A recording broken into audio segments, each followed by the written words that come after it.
Hello everybody, I am Dr. Ashish Kumar Mittal. I am MD psychiatrist and I am practicing in Gurgaon. Today we are here to know about the stress and anxiety and its management. So first the question is, what is stress? So stress is how our body and mind react with the life situations. So it may be eustress or de-stress.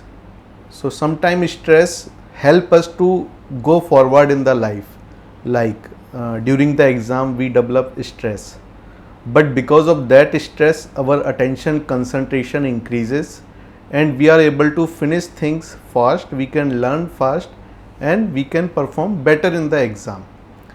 When we get some target in the office, so it become a stress, transient stress for us, but this thing drive a employee to perform well.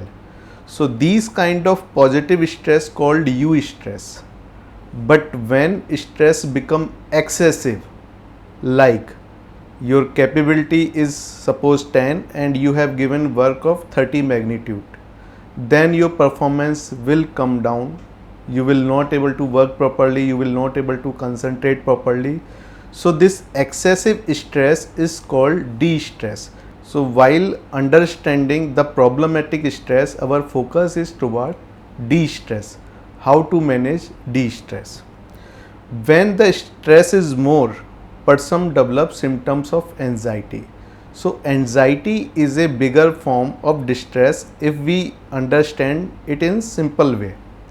So what can be the symptoms of anxiety? So anxiety affect the whole body from head to toe. If we list the symptoms of anxiety, these are, if we start from the head, it is headache, it may be unilateral or bilateral. Most commonly we develop constricting type of headache, like some band is there over our head. Eye ache we develop. Okay, if we come a little bit low, dryness of the mouth, excessive thirst. If we come to the throat, some patient complain there is something is there in the throat, so we called it globus hystericus kind of feeling, like they are having difficulty in deglutition. Okay, we go little bit this chest area, means our heart is there, so patient develop palpitations, lots of palpitation. Sometimes patient develop panic, they go to the emergency and they tell that we are developing palpitation, like we are having heart attack. So it may be due to anxiety also, apart it may occur because of the cardiac symptom. So chest pain, palpitation, sometimes breathlessness. In the excessive anxiety, person develop breathlessness or the choking feeling in the respiration. Although we need to rule out respiratory causes of such symptom if they occur, but from the history of we are getting stress anxiety symptoms, medical reports are normal, then we need to think about stress and anxiety also. If we go little bit below, so here is our abdomen. So there are gastrointestinal symptom of stress, like acidity. In stress you get more acidity. Bowel movement become irregular, due to that person develop irritable bowel syndrome. So they frequently develop constipation, diarrhea, these kind of symptoms. Now the important point, if we go little bit below, there are sexual dysfunction.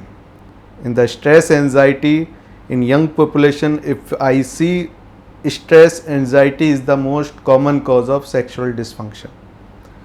Even sometimes people do not realize they are having stress and anxiety, they only realize that they are having sexual problem. The most common sexual problem in male we see lack of desire, erectile dysfunction and premature ejaculation. They go different doctors, urologist, skin specialist, gynecologist. Female go to gynecologist, female develop lack of desire and pain during the relationship. So they visit different physician, they get tested and every test come normal. So they are having sexual problem, but while investigating the all tests are normal. So we need to see stress and anxiety in such cases if the tests are normal.